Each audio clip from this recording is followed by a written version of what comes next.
Hey everyone, and welcome back to another edition of Josh Wonders Why. I'm joined as usual with Pastor Kelly, and we're talking about cults. If you missed last week's episode, you should go back and check it out. We talked about cults, gave some background and history of cults and characteristics of cults, and tonight we're going to continue the discussion and do maybe some discussion on maybe famous cults from the 20th and 21st century, and maybe some cults or some organizations that you wouldn't have thought would be cults. Mm-hmm. But first, I guess I'll give a brief introduction to Josh Wonders Why. If you're new to this experience, it's a weekly discussion that I host on Mondays for the most part, and it's just a discussion we have on a variety of topics. Could be religion-based, could not be religion-based, whatever is on our minds that we want to talk about. If there's anything on your minds that you'd like to hear in an upcoming episode, just put a comment in the chat, and we'd love to discuss that, because there are only so many topics that Kelly and I can come up with. So if you have any thoughts, pop them in there. We'd love to hear what you want to hear about, because we're just guessing at what maybe would be enjoyable for you to watch. We're just really talking about what we want to talk about. Pretty much that's what it is. We're being selfish with this. That's just because none of y'all have suggested any. Well, that's not true. There's been some suggestions, yeah, and that's some. driven some discussion. Yeah. So we'll talk about, I guess tonight, like I said, we'll talk about cults. So what I want to do first is just maybe rehash real quickly on some discussions, some key points that we hit on from last week. Mm-hmm. So first thing I did want to do is just give a couple different definitions of a cult, definition for a cult. The first one I found is generic, is just a great devotion to a person, an idea, an object, a movement. Maybe you could say an unhealthy devotion as well, because you could be devoted to something, but not unhealthily, maybe. Right. And the other thing is, it could be a movement that exists to some degree of tension with the cultural inclination of society. So it sort of is on the fringe, something that seems to be against what societal norms are, for the most part. Could be. And then you went over key characteristics for cults, and they basically, all cults have the three same characteristics. There's a charismatic or manipulative leader at the top. There's some form of indoctrination program to help, pull more people in, and we discussed what sort of indoctrination programs people went through. And then also there's an exploitation of members, either financially, sexually, or something else, just to exploit the members. And those seem to be the common characteristics of cults. Yes. So with that being said, now we set the background. Well, I would add that the leader, besides being charismatic, is very controlling and authoritative. Okay. So I think you need that in there. Authoritative, and I guess that's it, to say it another way too. He can't be wrong, right? He's right. Or she. Or she, yes, that's fair. You did toy with. There's a couple of female cults, so I'm hoping we get to that tonight. I thought I was gonna add one more thing. I guess that's it. So let's talk about famous cults. Let's talk about Peyton Manning first. Oh, sorry. That's the Indianapolis Colts. I'm sorry. We're talking about the Colts with the U. Cult. Okay. Although I do, like Peyton Manning. Oh, you do? Yeah, I think he's pretty cool. Okay. Yeah. Are you an He used to call me, like twice a year. He would call me and remind me of my daughter's doctor appointment at Peyton Manning Children's Hospital. Oh, okay. Okay. Yeah. I didn't realize he did personal calls for that. That's nice of him. Yeah. Must be a busy guy trying to follow those patients. That's pretty cool, so though. it was a recording, but still. That's still pretty cool. They did. I guess I always wondered that. Okay. Yeah. Well, that's interesting. So, okay, switching gears to the other cults. So, I wanted to touch on mostly religious cults, and I guess I struggle. So I think the majority of cults, when you think of a cult, the majority of those cults do have some religious basis, right? But it's good to know that there are cults that aren't religiously based. They're just, I guess when we get to that They had as well. like an ideology. An ideology, yes. Yeah. Yes. Yeah. So there are some cults that are that would say they're Christians, and then there are some cults that are some other religion. Yeah. Identify with some other religion. Sure. So let's talk about some famous ones. And the one I want to start with first, because I find it very interesting, so we are both the United Methodist Church from the UMC. I want to talk about Jim Jones, because apparently he started his faith journey as a Methodist. So He are all did. Methodist preachers crazy like him? I like to think not. Yeah, so he was in the process to become ordained in the United Methodist Church, and but there's a process that you go through, and before you're ordained, you will have done 2 psych evaluations, Okay. like 3 years apart. And so he did his first psych evaluation, and they red flagged him, and they offered him help, but he just left. So Okay. he had been a United Methodist pastor Okay. until that point. But that was but that was to move on to be, Yeah, so he was would have just a- been like a local pastor a or local something, right? pastor, Okay. student pastor, yeah. And so then he moved on. He's like, okay, fine, I'll just start my own church. And at first it was called Community Unity Church, which is kind of funny. Community Unity, that's hard to say. And then it, turned into the People's Temple. Okay. So he started in 1954, and the end came in 1978. So, I think he really represents the mind control Okay. factor of a leader. He could talk and talk and talk and talk. And I recently heard you aren't influenced so much by the things you physically see, but by the things you hear.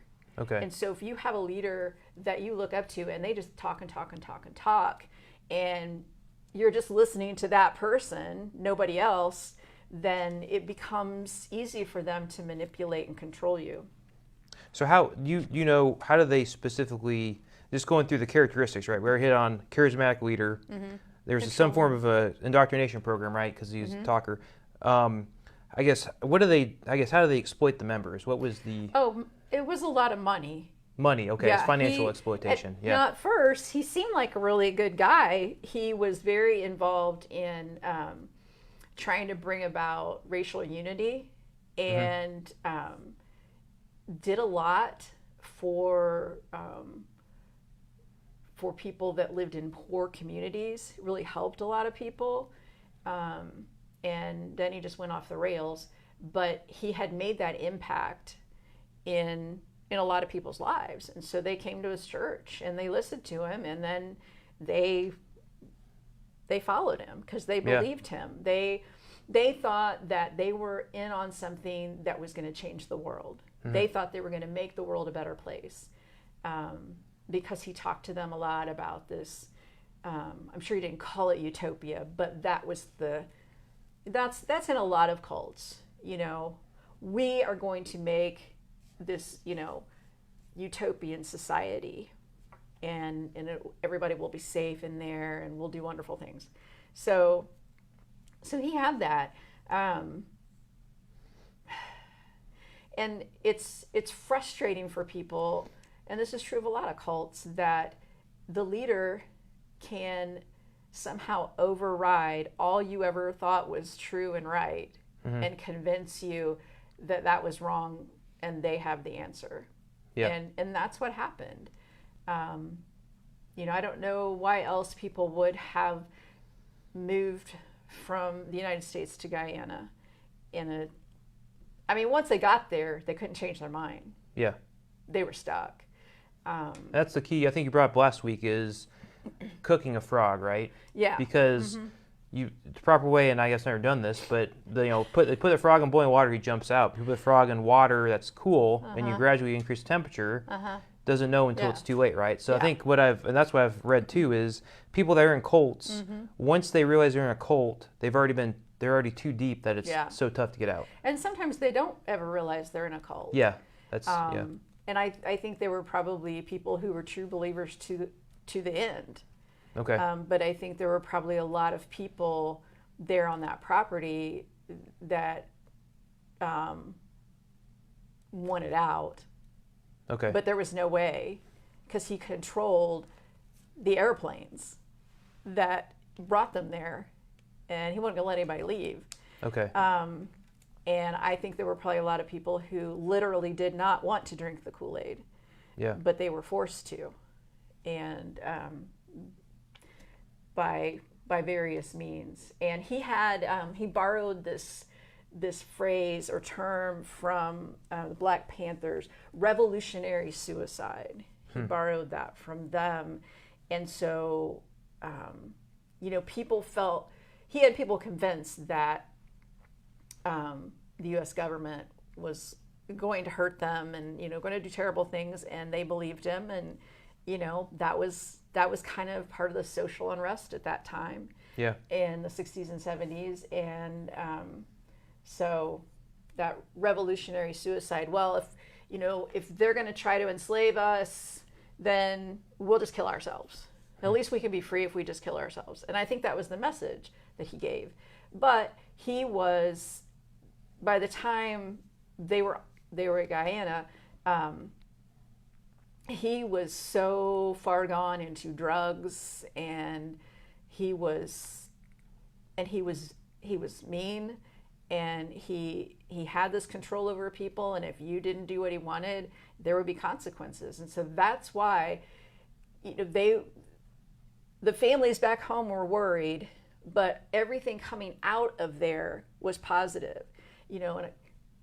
And a reporter would go and, so do you like it here? Yes, I like it here. But you didn't dare say anything else. Yeah. And, so it wasn't until some families in the U.S. contacted their senator, Leo Ryan, and he took some reporters and went there. And they were investigating things, and they realized something was going to go down. Yeah. And they tried to make it back to their plane and were shot down. Yeah. So it really was a horrible thing. You were talking about another cult that was, kind of fresh in your mind from when you were growing up, and this is the one that stuck with me growing up. That's a good timing, because I was going to go to that now, because that was the one that was fresh in my mind growing up was Heaven's Gate. Mm-hmm. That was the one that was maybe popular as I was growing up, because we were talking about the leader, Marshall Applewhite. I can still picture his face, his profile in my mind, just from when they showed his pictures on the news and stuff, right? He just looked crazy with this the blank stare, right? His bald head. He's creepy. So let's talk about Heaven's Gate then. Mm-hmm. So that was also that's also, I believe. So I didn't realize at the time, but that was also religiously based. I think it was based off of him and his wife felt they were the thing was the two witnesses in Revelations, right? To drive the second coming of Jesus in a way. I've not really investigated that one much. That's the only thing. But anytime I've ever watched videos about it, I'm confused. Because he says that, he's the messenger from God or something, but then they're all waiting for UFOs to come and take them, and it's like this weird mishmash of beliefs that make no sense. So I think the so we have the charismatic leader. I think he was exploiting sort of the fact that you people are broken. I have all the answers. Mm-hmm. Come join me. Yeah. We'll all worship this comet, and we'll be able to move on to the next life. Yeah, that's right. Halley's Comet. Yeah, or Hale Bopp. It's Hale Bopp. Oh, was it? Okay. Yeah, I think it was Hale Bopp. Yeah. But that's interesting as well. Is the Heaven's Gate one is also one that stands out. So the main ones that I think Jim Jones, People's Temple, and Heaven's Gate. What are, I guess, from your research, what are some lesser known cults or maybe some organizations that maybe we don't think of as cults but do have the cultish mentality? Well, or attributes? MLMs, multi-level marketing, also known as pyramid schemes. I've listened to a good number of people, like podcasts and videos, who were in MLMs and got out, such as LuLaRoe seems to be one that I've heard a lot of people who've gotten out of that compare that to a cult, because 99% of the people who join an MLM do not make any money. They lose money because you have to invest. Yeah. And that was the thing with LuLaRoe. You had to buy stuff every month, and then you had to try to get rid of it. Okay. And, after a while, nobody wants your crappy leggings. So, you know, but so here's a quote. Massachusetts lawyer Douglas Brooks, an expert on marketing frauds, has said of MLMs, you're trained to avoid people who question whether this is a viable business or not, which is exactly the same technique that cults use. They try to isolate you from people who question your belief system. And he also said that a major problem with these MLMs is the fact that they are not, they don't fall under the Federal Trade Commission's franchise rule because you're only making like a $500 investment or something like that. Okay. So the first investment that you make is low enough that it doesn't qualify to follow those government guidelines. So MLMs don't have to disclose important information like business costs, success and attrition rates and all that to help consultants make an informed decision before they join. And I've heard MLMs, fitness crazes that are cult-like, and it's usually because it's for money, but there's always some leader or a leader and his or her, people right under them that are the charismatic go out and recruit people. And then if you're recruited, you're supposed to go recruit because then basically you're making them rich. Yeah. But it's like the same kind of pressure and the, Amway, that's just stinking thinking, if you question them. And so things like that. Like that. What about I'm also curious about televangelists. So I always feel like those have their mega churches, but I feel like they sort of fall in that. They're charismatic, right? Yeah. And I don't know if, maybe they do exploit members financially by taking their money for their own needs, but curious if like, Jerry Falwell or Jim Baker or others, do those feel like cults in a way or? Well, there's nothing wrong with a charismatic leader. Yeah. Plenty of pastors are charismatic. What happens with charismatic leaders, because I'm not a charismatic leader, but I know people who are. And I know one person in particular, and they know they're charismatic. They know people will follow them. And so that's why they are always checking themselves. Okay. Because it's easy to let that go to your head and think, man, I got it. I can have people follow me. And that's what happens with some of these leaders. And I think Jim Baker is a good example of that because he's selling Christianity, but he's basically committing fraud, cheating, and he's taking money from people who think it's going for one thing, and then he's using it for his own personal gain. I think you could probably say that about Kenneth Copeland too. Okay. And if you want to talk about the eyes of that Marshall Apple, that's how I feel about Kenneth Copeland. If you see him, it's just kind of scary. And he's very political. He's very, tell you who to vote for kind of thing. The popular TV show, The Duggars, or 21 Kids and Counting, whatever, whatever number they got up to. They are part of the Institute in Basic Life Principles, IBLP, and that leader is Bill Gothard, and it doesn't sound like a church because you're supposed to be learning things about life principles, right? But it's very religious, very biblical in their interpretation, but it's very controlling, and what's interesting is their double standards, because one of the things in that is that you need to get married and you need to have a lot of children. that is your goal in life, to be married and have a lot of children, which is what a lot of cults do, because that's how you get more members. But surprisingly, he's never been married, never had any children. But he's the leader, and so leaders will often think they're special, and the rules don't apply to them.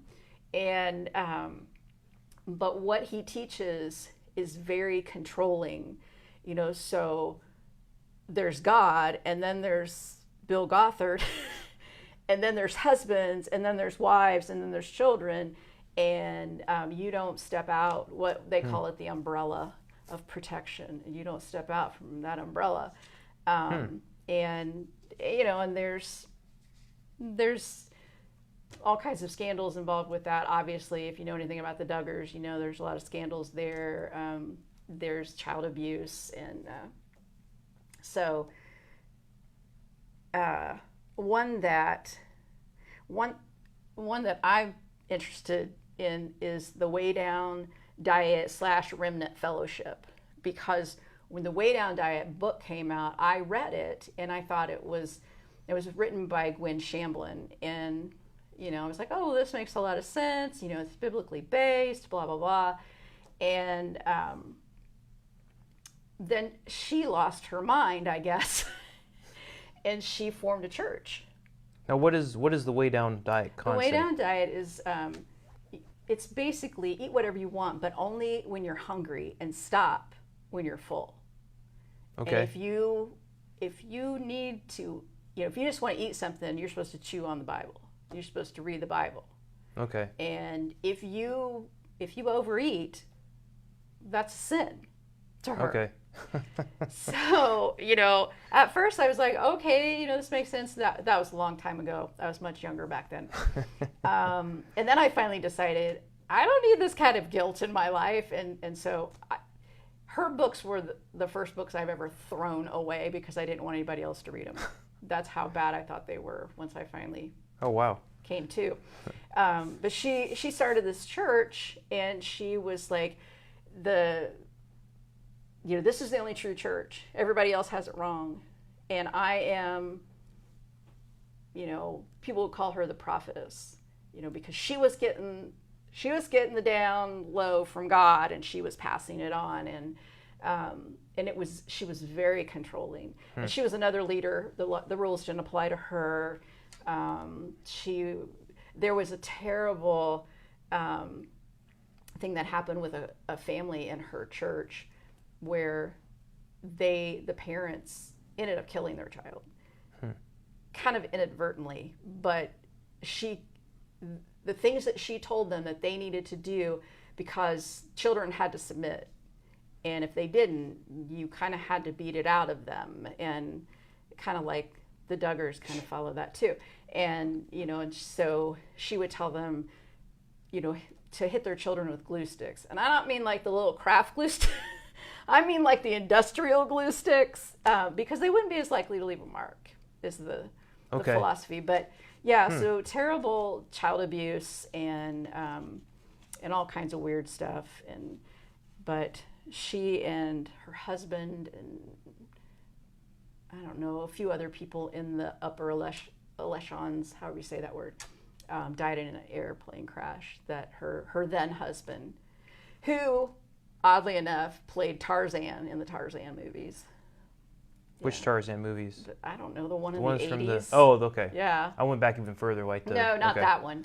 But it was, and you will see in these cults, like Remnant Fellowship, like Hillsong, Mars Hill, Scientology, there's somebody at the top, and then they gather the people around them who they believe will have absolute, trust in them, do whatever they say. And, and then they are the heavies for that leader. And, if you're not doing what you're supposed to, or you try to leave the group, they come and pressure you or make bad things happen to you. And so there are all kinds of nasty things that cults do. Yeah, it's good to know. So let's see. Here we get it to the bottom of the half hour.